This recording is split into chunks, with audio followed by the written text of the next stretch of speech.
This Week with Bob Mueller on News 2. This week, 2.5 years have passed since Russia invaded Ukraine.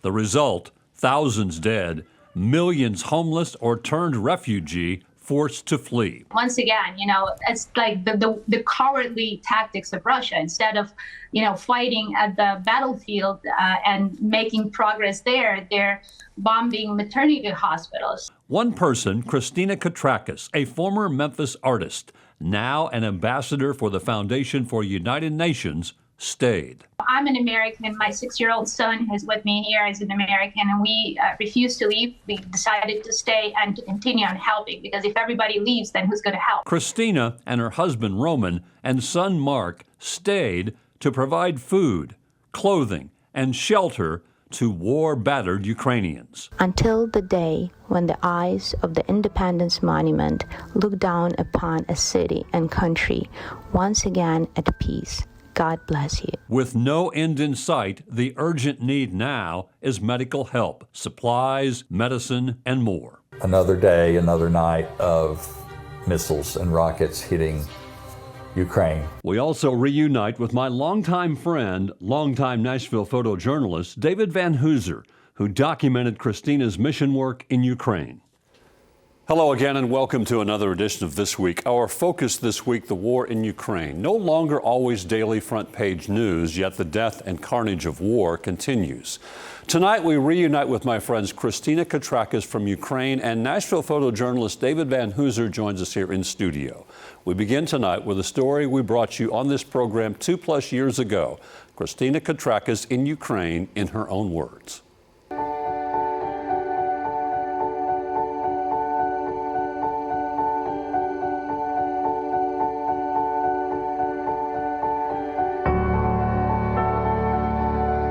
Since 2001, the Independence Monument has proudly stood over the capital city of Ukraine. The figure at the top is seen by many as the embodiment of Ukraine itself, as a protector, even a guardian. It was created by sculptor Anatoly Kush, my father.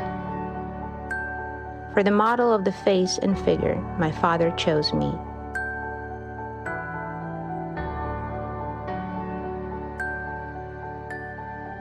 My name is Christina Katrakis. During the winter of 2013 and 2014, this monument lived up to its name as I and thousands of Ukrainians gathered around it to protest for the right to choose a future of freedom for our country. I was humbled then, and even more so now, because I know this monument isn't about me or the independence of just one person. It's about millions of Ukrainians, men, women, and children who want to live in a free country, a democracy. Ukrainians whose peace and way of life are attacked daily in an unjust and brutal war. In association with the Foundation for United Nations, SDG, I and my family have joined many others to provide refugees and internally displaced people with safety, security, and life's basic needs. We desperately work to provide them with food, clothing, shelter, and hope. Most of them are kids, orphans, families with multiple kids, and women. And now, more than ever, we need your help. Until the day when the eyes of the Independence Monument look down upon a city and country once again at peace. God bless you.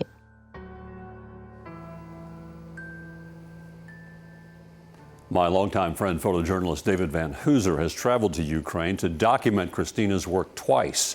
Back from his latest journey, he highlighted the need for mental health care in the war-torn country of Ukraine. It's spring 2024 in Ukraine.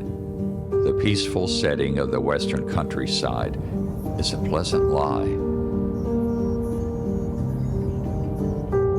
This is still a nation at war.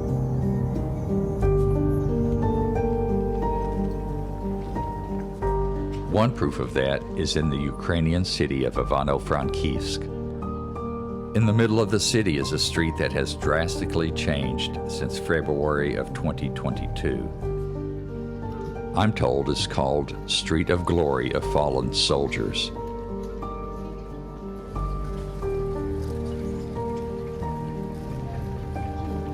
I can't read Ukrainian, but I can make out the birth and death dates. Some of these soldiers were very young. My purpose on this trip is to video workshops at an event, meeting mental health needs during war. The idea being that the Russian invasion inflicts damage that isn't just bodies and bombed out buildings. Serious wounds that at first aren't easily seen. The conference is sponsored by Open Doors Ukraine and Sea Star Kids and supported by students from a local medical school. It is attended by well over 100 professionals from across the country.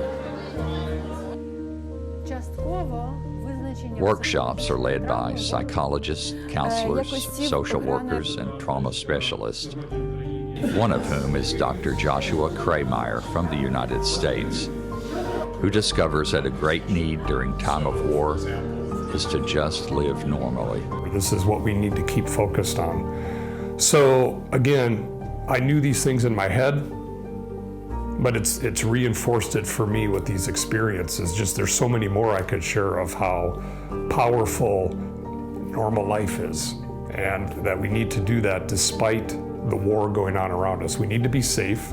We need to still do things for the war effort, but we also need to live our lives. You know, children desperately need. It's been 2 years, and if people aren't living their lives, you can't just put things on hold. Life goes on. There's babies being born. There's people starting college. This is how we win. There's a lesson in this.